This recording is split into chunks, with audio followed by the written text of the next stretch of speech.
Napa know-how. The Napa guy knows not to judge a man by his car's multicolored paint job or absence of modern gadgetry. Who cares if it's technically old enough to vote and the windows are powered by the strength of your left arm? Your monthly payment is zero, and it'll stay that way. Because with over 500,000 parts and a little Napa know-how, you can keep anything on the road. She may not be pretty, but she's all yours. That's Napa know-how. Napa know-how. Hey, you guys, this is The Mask, and you guys are listening to the GeekCast Radio Network. And you know what? You are smoking!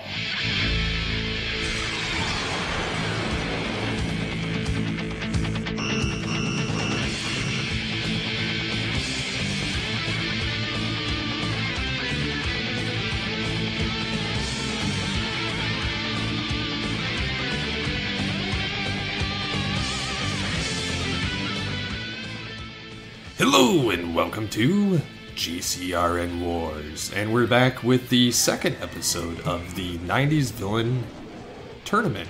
Actually, it's the first round, second side of the bracket, but semantics. Joining me is... MovieRevolt Dan. How's it going? Pretty good. So, how did you like the head-to-head voting on the first episode of this? Well, I haven't looked. Well, I don't know if it's changed since last time I checked, but some were closer than I anticipated. Some went the way I expected, but I don't think there's any major upsets. I could be wrong, but I was more surprised that some weren't bigger blowouts, if anything. Yeah, I kind of, and some of them I was a little surprised at who won, and some of them were kind of neck and neck through the entire thing. And some people, if they just didn't know who the characters were, they just didn't vote for them. Which, you know, if I didn't know the characters, I probably wouldn't vote on them either. Yeah. Or if they're both losers, I wouldn't want to vote on them. So, Jedi Disaster said some of these characters I've never heard of, so hard for him to argue one way or the other. Lord Zed and Apocalypse is probably the best matchup. Both have a chance to go all the way to take on Dark Phoenix, who will probably crush everyone, although Hades is a dark horse too. Epicurious says, well, about 60% of the characters I've never heard of, or in the case of Moriarty, never watched that version of them, so have little to comment on a lot of them. He says, I do wish Skeletor and Zed faced off because they would be more fair and epic battle, which I kind of agree to some degree, but yeah, it probably would have been a better match off that way. Possibly. I mean, I could see that. And then Apocalypse and Phoenix. Yeah. I guess that's a good point. I think the winners wouldn't have changed, though, if that makes any sense. Yeah, I don't think so either. I think, if anything, I think that they would have been more neck and neck on at least those two characters if they were battling. I think Zed would have destroyed Skeletor. Oh yeah. Regardless, so. And then Brian Jackson says, will the next section have more live-action villains? Hope to see more outside the typical cartoons. Sorry to disappoint. There really weren't that many, and I was going for Saturday morning cartoon or kid program villains more than because if I was going to go into pure live-action film or something, I would have had to have like the T-1000 or Hans Gruber or just various characters in that kind of realm. And we'll reserve those for the top 100 countdown. I can't really think of many live action shows you'd get villains from. I mean, there were like the other knockoffs of Power Rangers, like the Beetleborgs and what have you. But yeah, the Beetleborgs and the there was the VR Troopers, VR Troopers, and Superhuman Samurai Squad. Which again, none of those I have any real. I mean, I watched Beetleborgs when it was on, but I don't remember a set villain. I just remember the guy that looked like Jay Leno. That's all I remember. Yeah, and he was Flabber. Yeah. He was their special genie in a sense. And then the Beetleborgs themselves were they reused those costumes as villains in Power Rangers episode Forever Red. Really? I did not know that. And they were That's villains funny. in that, so it was kind of funny, all the Red Rangers fighting these Beetleborgs. So yeah, without further ado, we'll get into the winners of the matchups. The first battle was between Rhesus 2 and Professor Moriarty, and Moriarty took it away with 94% of the vote. Yeah, that one was like, I think we mentioned that's what we expected, so. Yeah. And then kind of a similar upset in the Mandarin and Leader. Mandarin took it at 62%. I'm surprised that's not higher. I want to know the people that voted for the Leader. I want to know the reasoning for that, because I'm curious to see what people think, like why they think they voted Leader, or people just mad over the Mandarin still from Iron Man 3 or what have you. But I'd be interested to hear that. Yeah, well, there were also 5 less votes on this one, which I think accounts for part of it. So,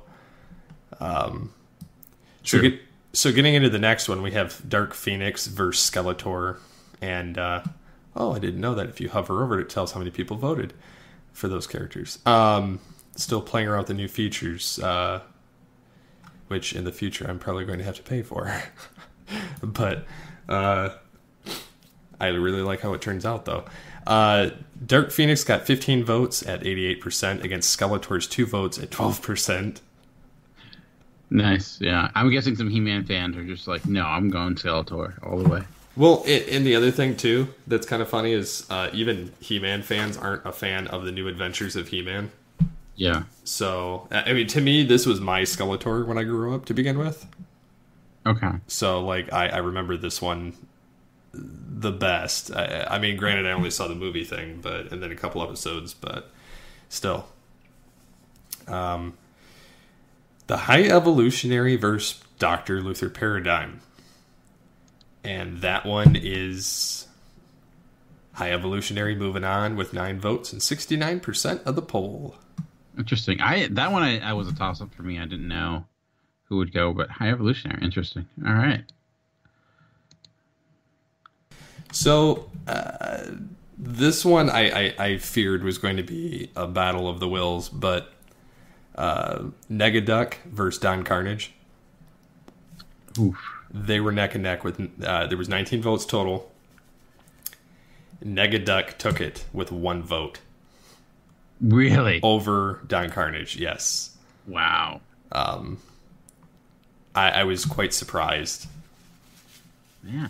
I mean, people love their Darkwing Duck, and I think he's probably more recognizable as a villain than Don Carnage. But wow, that's a close vote. See, vote because it does matter.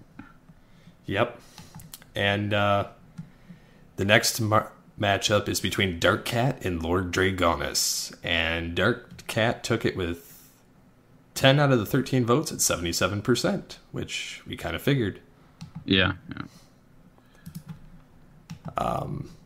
You know, like who Lord Dragonus reminds me of?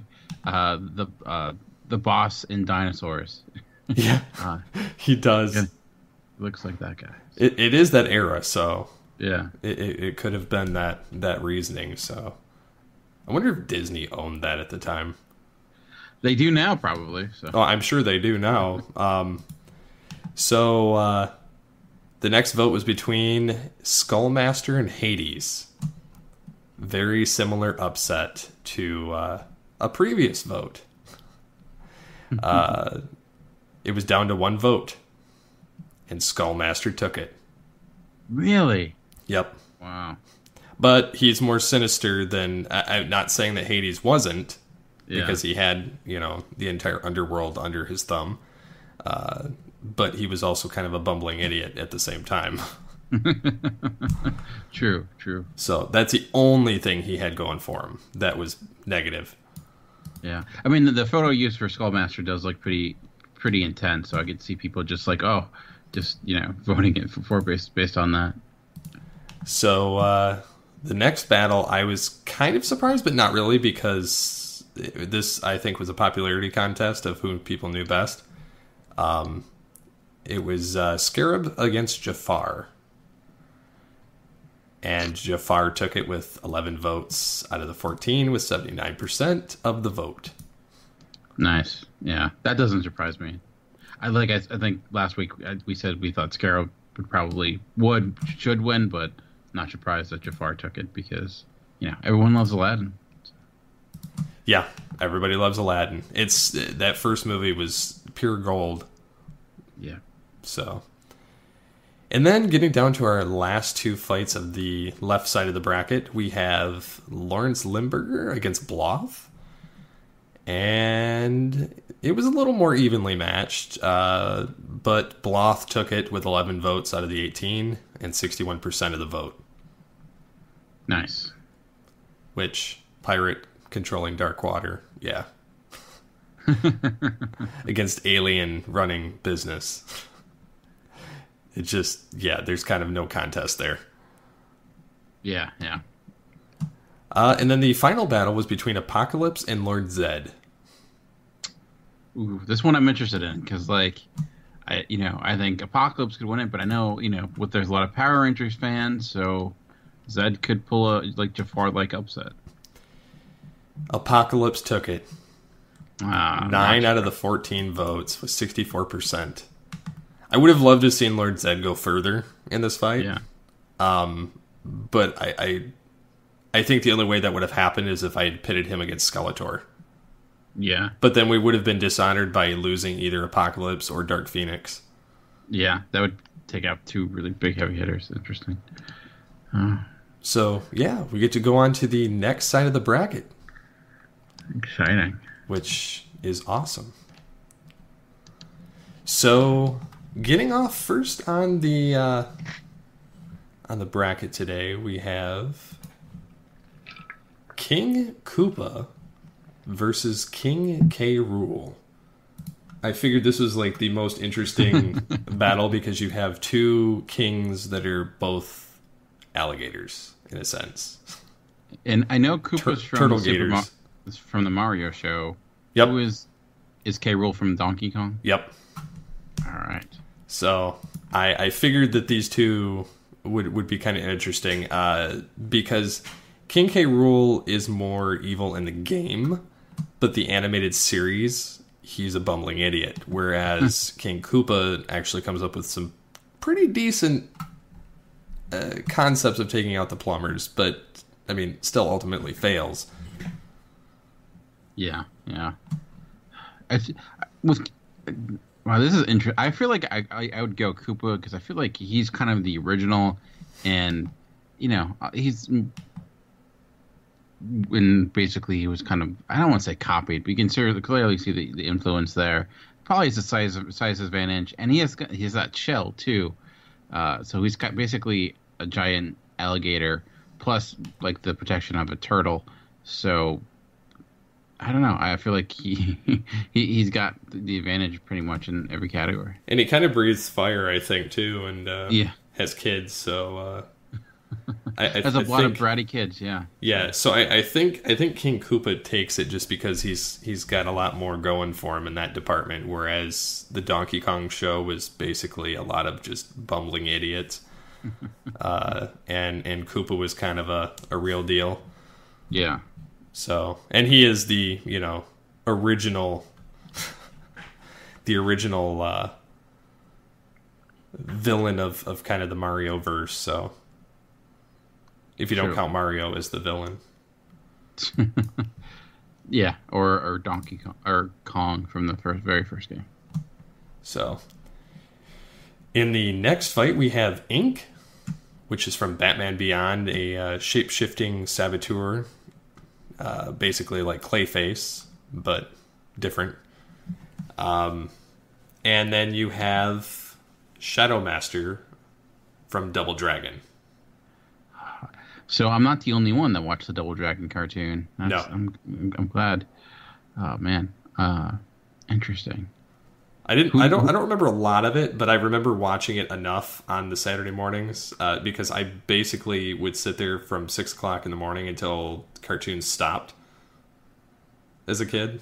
Yeah, I remember actually it was on Sunday mornings where I was, and it was like I just remember the glowing chests of the Double Dragons, and actually we watched a little bit of it because we recently did the Dragon Ball, not the Dragon Ball. We'll get to that later. I recently watched Double Dragon, the movie, for Cinema Geeks, so we went to see some of the old cartoons. So, but I know you're the big Batman fan, so I would be interested to hear who you think would take this battle. Well, I for one, I think that Ink is very capable and very intelligent because not only did she manage to almost choke Terry McGinnis, Batman Beyond, out by going down his throat. But she also infiltrated the Batcave, which not many villains have managed to do, aside from like Joker and Ra's al Ghul and so on. But especially in Batman's old age, and it took Batman using Mr. Freeze's freeze gun to stop her. Because everything else failed. And then, even then, when she came back later, she still knew who he was. And Batman had to don a special suit that was impenetrable just to fight her. So, she's very powerful. And then, of course, we have Shadow Master, who has the evil black flame power. And I think he can't, well, at least remember in the movie he was able to possess individuals as well, which I don't know if he'd be able to do with Ink because of her kind of, weird composition of and whatnot. But yeah. Yes. And he knows kung fu or some sort of martial arts. Yeah, he knows he's well versed in the dark arts, drawing all his power from the black flame. He wields a unique half sword, half scythe weapon, which he can detach to wield each half separately and shoot blasts of dark energy and teleport, as well as walk through shadows at will. So this is actually quite, I think, an even matchup because he could be one of the few people that could sneak up on Ink with his shadow ability. Oh man, I still like my gut goes with Ink just because there's so many limitations on how you can take her out, and even when you do, she's kind of she's almost immortal in a way with her shape-shifting ability, like you mentioned, like Clayface. So I guess I would find it difficult for Shadow Master to find a way to take her. Yeah, I would be kind of pining for him to put up a good fight, but I don't know if a scythe and physically fighting or shooting energy at her is necessarily going to be the thing that works. Because she's kind of that mercenary hired hand, and just the fact that she can infiltrate just about anywhere. So even if Shadow Master could teleport around her, she still would have the element of morphing her body into something that could decapitate or choke him to death. Good point. So I'll be interested to see how that one goes. Yeah, I'll be very interested. This side of the lineup should be a lot easier for people to decipher, being that these were more of the mainstream, albeit somewhat different, but more of the mainstream animated series that everybody should have at least been exposed to at least a little. So we have on the next part of the bracket Dr. Wily from Mega Man and Dr. Doom from the Fantastic Four. Man. To people who love making robots. Yep, making robots and evil doctors. So for Dr. Wily, did he make Mega Man or was Mega Man a separate creation? Mega Man, and actually the funny thing is Mega Man, Proto Man, and Gutsman and Cutsman were all made by Dr. Light. And Dr. Wily stole Proto Man, Gutsman, and Cutman. I see. And So, and then he was able to, from that, create his own robots. see, I think and that kind of makes me think to go with Doom, because Doom doesn't really need to steal plans of other individuals. He one, he wouldn't want to, because he would probably believe anyone else's plans are beneath his. And there's not many more people more cunning in like, especially the Marvel universe. Even in the cartoon, he was able to steal the power of the Silver Surfer. He go toe to toe with Galactus, who's basically almost nearly a god. So Doom is not to be messed with. So that's my I think he would not nearly as much trouble with Mega Man as Wily does. But again, I could be wrong, because I think you know much more about Mega Man than I do. I know quite a bit about Mega Man, but I don't think he would have much of a chance against Dr. Doom and Doom's army. Because it would be more, I think Mega Man X would have more of a ability to fight against Dr. Doom than Mega Man Classic would. But even then, I think that it would still be sorely outmatched. Yeah. And plus, Doom isn't afraid to get his hands dirty, and Wily tucks his tail and runs. Almost Team Rocket style from Pokemon. So, I don't know. I think Dr. Doom would take that. I think he's a very formidable villain, and that not only does he wield magic and technology, but he's very brilliant. Yep. And he can time travel too, so he's got a lot going for him. Yeah, and he is one of the few villains that went to the 2099 timeline in the comics. So, next up in the bracket, we have two G.I. Joe contenders from two different series. Iron Claw from G.I. Joe Extreme, which was a very odd series. And again, this villain was voiced by Richard Newman, who played Rhinox in Beast Wars.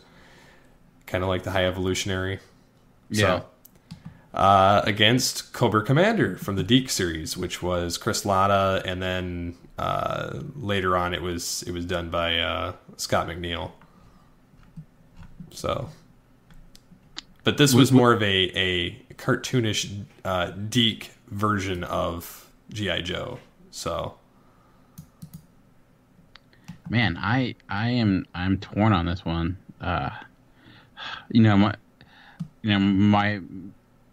I'm always more of a Cobra Commander fan from back in the day, from the original 80 series, but I'm not sure. Where would you cast your vote? See, I have this love of this particular Cobra Commander just because he gets the face mask, the rag that he puts over his head, which you don't get to see in the Sunbow series. He's got that face plate that you don't see anything. And then he's got the silver battle armor, which I really love in the Deke series. And there was a lot of weird stuff, like they're in the G.I. Joe and Cobra, and we're fighting pollution and all that stuff from the 90s that they were pushing into cartoons, almost Captain Planet-esque. But a lot of it was real hokey. Like Cobra Commander had some of his troops doing, once they brought him back from being the Snake from the G.I. Joe movie, because this was kind of the next evolution after that. Yeah. And they brought him back to being a man after, and they had like rock concerts to take over the world and weird stuff like that. So like, I don't know if I would take him seriously enough, but I couldn't resist bringing him back for the 90s lineup, being that he was in the 80s as well. Yeah. Just like Skeletor. I think Iron Claw would possibly take him, but he's almost he's more serious, but he's not probably as cunning and capable as some of the other villains that will come up in the next few. But he's definitely more capable than Cobra Commander at this point in Cobra's life. Yeah. And I want to vote Cobra, but I almost think Iron Claw should take it. When in doubt, vote Cobra. My guess is Cobra is going to win just because he's probably more of a popular character.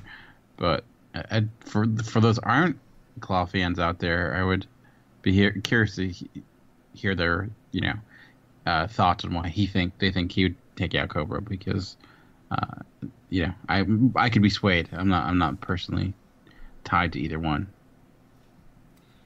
Yeah.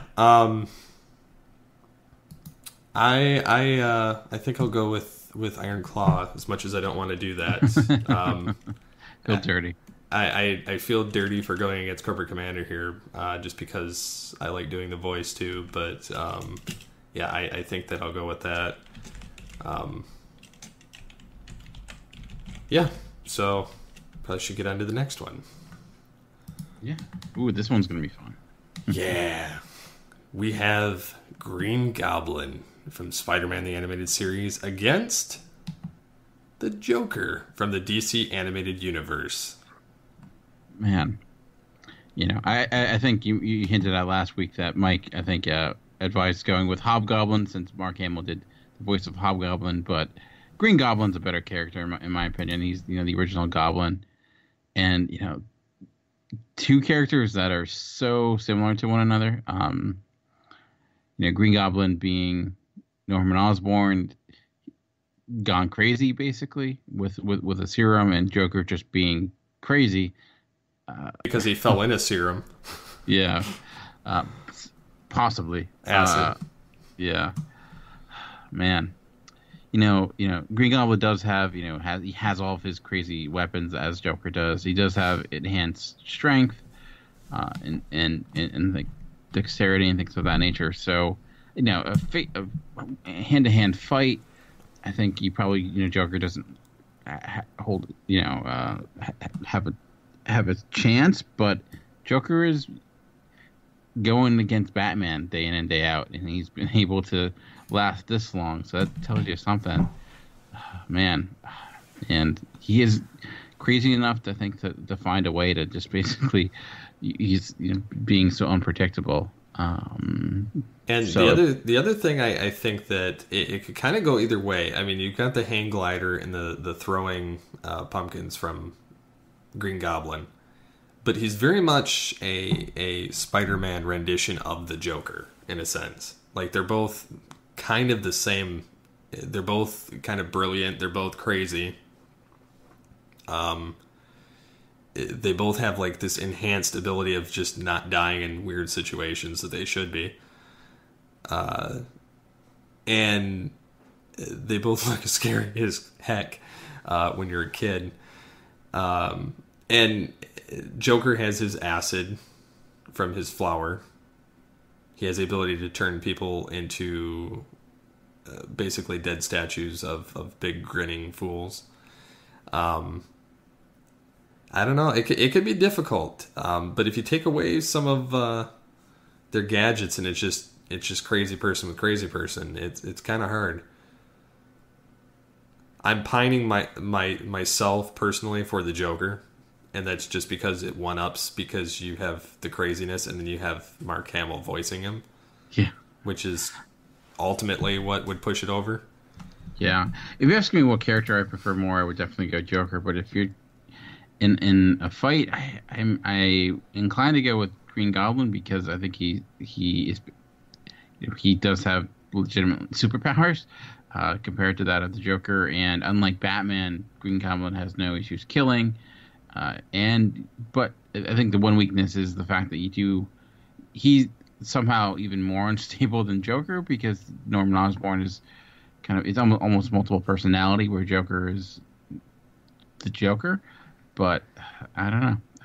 I would not have an issue if Joker wins, but I think with push comes to shove, I think just through power alone, the Green Goblin would probably win. But we'll see.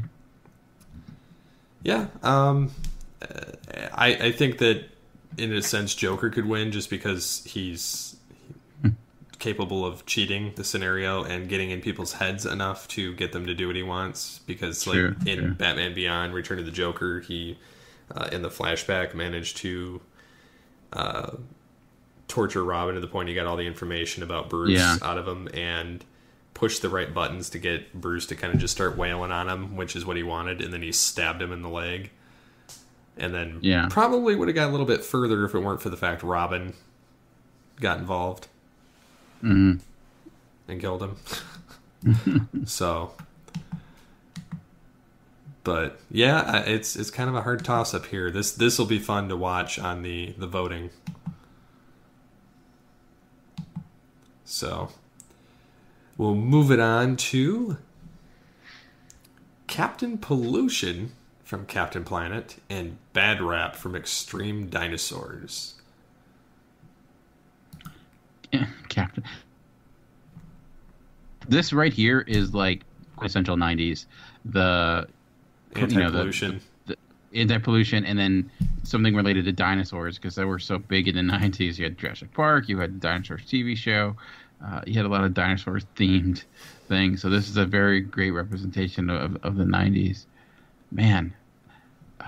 So that's actually quite funny. I don't know. I feel like Captain Pollution was specifically made to go after Captain Planet. So would he have the same effect, like throwing pollution at a dinosaur with metal teeth? I don't know. A dinosaur with metal teeth to me is kind of unbeatable. But I guess something killed a dinosaur, so maybe it was pollution.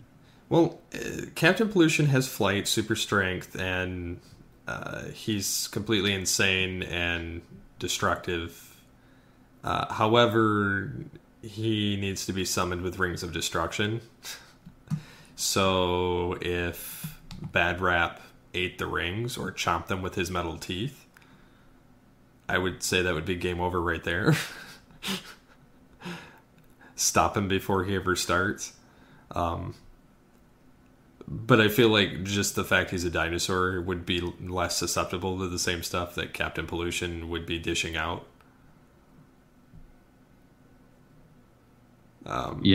So, yeah, it's...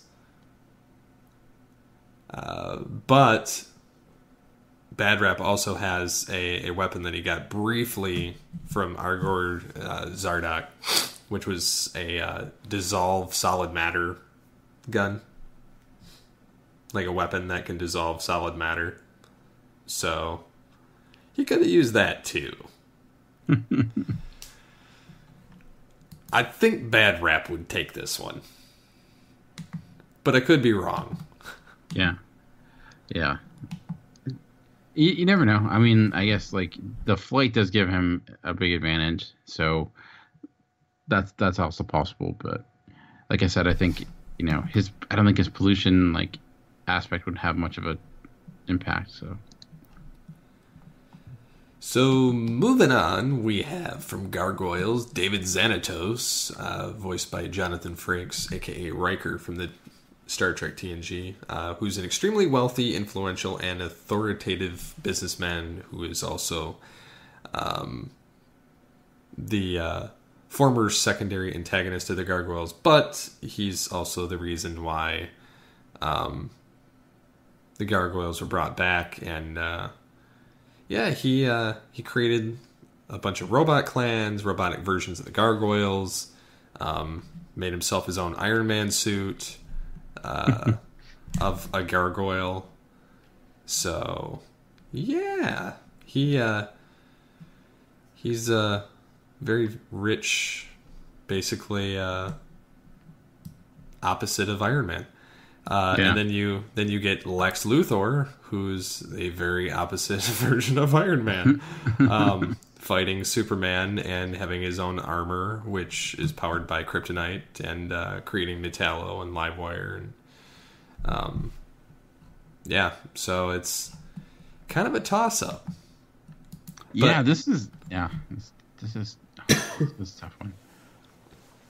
Who do you think would win? I'm inclined to go Lex Luthor because he is Lex Luthor is one of the he's going. it says something when you have a guy who's just a human being with no powers, able to go and be the arch nemesis of Superman, who has all the powers. So that says something is due to his genius level intellect. He's a guy that tends to try to not get his hands dirty when he doesn't have to. Rather, using pawns or something like that, or creations he makes up to do his dirty work. But he when not necessary, he will tussle around a little bit. He's not the most physical, intimidating foe, but like you mentioned, he does have the armor and things like that he can utilize. So I would be inclined to go with Luthor just because of his genius. I would probably say it's probably superior because it's, and I think he would be able to. He's more of a manipulator too. So that would be my thought. I would agree that it would be Lex Luthor. Not only that, but he also was the one that managed to get Brainiac to merge with him at one point. Before they separated, and Brainiac built himself a new body to get out of Lex, and then ended up kind of merging with Darkseid. And Lex also took on Darkseid and defeated him. So the fact that this guy's gone against 3 basically god-level characters in the DC universe, and for the most part survived everything, I would argue that Lex Luthor should win. Yeah, So. I think that's a good argument. I can take on gods. It's a good thing to put on your resume as a reason why you should either get a job or win a versus battle. So. Yep. So this next one, I was kind of torn to fill a spot, and so I figured, this would be interesting because they were basically written to be the same character, but they're not the same character because they kind of wrote them to not be. So it's kind of a fight within a fight, so it's almost a double negative in a sense. I had Beast Wars Megatron against Beast Machines Megatron. So what are they? I love Beast Wars. It was like my introduction into the world of Transformers, and I did watch Beast Machines, but I always thought they're not the same. They're technically the same as far as the storyline, like the overall storyline. However, when they wrote Beast Machines, nobody really acted like they were even. They looked similar, but they weren't actually similar in how they were portrayed at all. It was like they were kind of just creating their own thing, and if it connected, great. If it didn't, then. But by the end of the series, they were the same. Yeah. So basically, I would be having the Transmetal Megatron versus the weird version we got it in Beast Machines. I was trying to find another villain, honestly, to put in here, but there was it was really kind of pressed to put in somebody of note that would fit well with him. Yeah. So, knowing what you know, do you think Beast Machines? Beast Machines came close to actually. He physically took out everyone on Cybertron, except for Primal and his few Maximals that managed to survive the Beast Wars and travel back to a certain point in Cybertron's history to where Megatron already was in control of everything. So that essence, I would say that Megatron kind of already won in Beast Machines, although at the end it was just a battle between him and Optimus Primal. And then they had this weird Oracle planet thing that basically took them both out. So it was kind of stupid. Whereas Beast Wars, again, Megatron being the devil that he is, managed to merge his spark temporarily his life force with the original Megatron, becoming a dragon, and taking command of the original Megatron ship, and taking out several Maximals in the process. So, and it took the traitor that he created of a previous Maximal, a clone version that ended up taking him out ultimately. So again, it was kind of he made his own mistake in the one, and the other one it was kind of not really in his hands for losing. So I don't know. I think that it would be difficult to discern, but I think Beast Machine's Megatron in a sense, just because the fact that he took out an entire planet on his own when he fell off their ship as a captive and took over the planet. The fact that he did that on his own completely. What was that? That's a good reason. I mean, I'm inclined to go with Beast Wars Megatron just because, he's a dinosaur, and as we've seen, a big fan of dinosaurs already. But I think Beast Machine's Megatron seems to definitely have more power. So yeah, I mean, I'm more inclined to go with Beast Wars, but that's just because I like the various nuances of Megatron going, "Oh yes," throughout the series. So yeah, and he doesn't do that as much during Beast Machines. It's more of a hollowed out, yes, like just kind of a drawn out kind of echo to everything. It's not, I don't know, it feels kind of emotionless for a lot of the series. So, and Primal seems like he's a crazy religious fanatic. So that's why I argue that the series are almost different. Makes sense. But yeah, so moving on, we have another Mainframe Entertainment show reboot. We have Megabyte, who is the main antagonist of the show, a virus from Mainframe who wanted to conquer the supercomputer, voiced by the late actor Tony Jay. And so yeah, he's a computer virus with an army and a lot of manipulation powers and superhuman attributes, because he also can play in the games, and even though his henchmen are kind of tools in hack and slash, he is very intelligent. And then he eventually was changed into a Trojan horse virus when they kind of brought in the early internet into the later series. And was able to copy a complete likeness of anything he touched. So yeah, he was pretty hardcore towards the end of that. And then you get into his opponent, Cell from Dragon Ball Z, who gets more powerful by the more Z fighters that he absorbs. And he can regenerate from a single cell. So yeah, good luck taking him out. Yeah, I watch both of these cartoons a lot. I love Megabyte as a character, but kudos to him because he did kind of rule Mainframe for quite some time.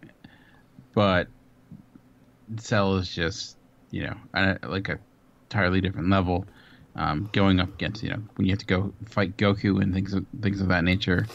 Yeah, he's a tough nut to crack, and you have to wait all the way to the fact that he gets his final form. So I don't think you'd even need to be in his final form to take out Megabyte. So I'll go with Cell. Yeah, I'll go with Cell as well, because he's not only got the powers of just about everybody in the Z Fighter group, but he also has the multiple transformation and can just simply absorb Megabyte and take what he needs out of him. Yeah, and if you think about it, Megabyte legitimately is microscopic, but But he could infect Cell and turn him into a Trojan horse virus and take control of the personality. So he's got that option. So, but he's also, you know, like 20 years out of date with being a megabyte instead of a terabyte. So, yeah, he needs a major upgrade for sure. Yeah, major upgrade. We need the mainframe computer upgraded. So the final fight we have is Dr. Praetorius from The Mask against Dr. Robotnik from the Sonic the Hedgehog, the darker version of Sonic the Hedgehog that was on Saturday mornings. And by Mask, you don't mean the cop show. You mean the actual... The Mask. Jim Carrey. Jim Carrey, basically. This animated version of it where Rob Paulsen plays the Mask, Stanley Ipkiss. So. Yeah. He has similar powers to the Mask. Dr. Robot, he does have his crazy robots that he can, but he's kind of a bumbling idiot in a way. So if you can get by those, I think he's not got much else to offer. But did I mention that Praetorius is voiced by somebody very significant as well in Tim Curry? No, you didn't. So there's that, which is another huge bonus. So.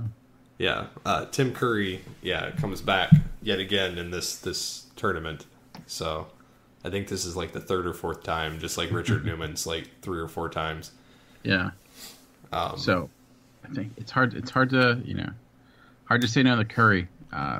So I know much more about Robotnik as I love Sonic the Hedgehog, but I don't think he's got really much to offer here. No. I kind of agree. Praetorius is, basically a scientist, high intellect, expertise in robotics and chemistry, creating cybernetic bodies, and including his own body is cybernetic. So yeah, you get that, and then you have Robotnik, who just kind of sits in a chair and plots. And he can fight, and he can, fly with some of his gear, but yeah, he's not... He can do a lot of what Praetorius can do with a lot less of the capability of taking on a crazy hero that's got speed. Yeah. So... I mean, he can't legitimately beat a rodent, so it's not a good call for him. Yeah, and Praetorius has to fight someone who has the powers of a god. Yeah, Loki. It was created by Loki, if I'm remembering my mythology of the Mask correctly. But interesting. So that was the final matchup of today. Yep, that was the final matchup. It's crazy. Yeah. But the good thing is, if you disagree with us, you have just as much say as we do. So where can people vote on these matchups? Well, they'll be able to vote right on the episode posts. Right underneath the description will be all of the lineup for this poll, as well as the tournament so far in a nice little graphical image that you can blow up and kind of examine to see where your favorite characters fell. And so then we'll come back with the round 2 battles and take on both sides collectively. Nice. Just looking at some of the potential matchups for round 2 based upon last week's winners, that should be some fun matchups.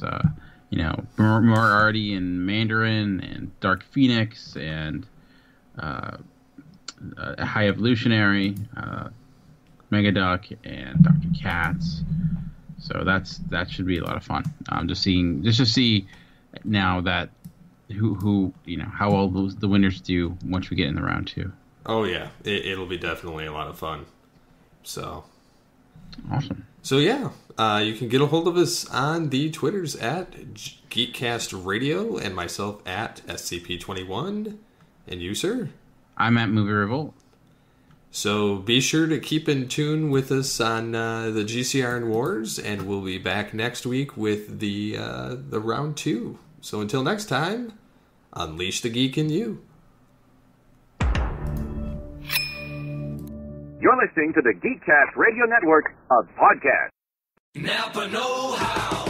A Napa guy knows more isn't always better, unless we're talking about full-size vans. These beasts do more than get you from A to B. They have so much space a man can live in it. With shag carpeting, waterbed, and a sweet lava lamp, these mobile abodes have all the comforts of home. With quality parts and plenty of Napa know-how, you can keep the original tiny house running longer, stronger. That's Napa know-how. Napa know-how. Napa know-how. A Napa guy knows more isn't always better, unless we're talking about full-size vans. These beasts do more than get you from A to B. They have so much space a man can live in it. With shag carpeting, waterbed, and a sweet lava lamp, these mobile abodes have all the comforts of home. With quality parts and plenty of Napa know-how, you can keep the original tiny house running longer, stronger. That's Napa know-how. Napa know-how.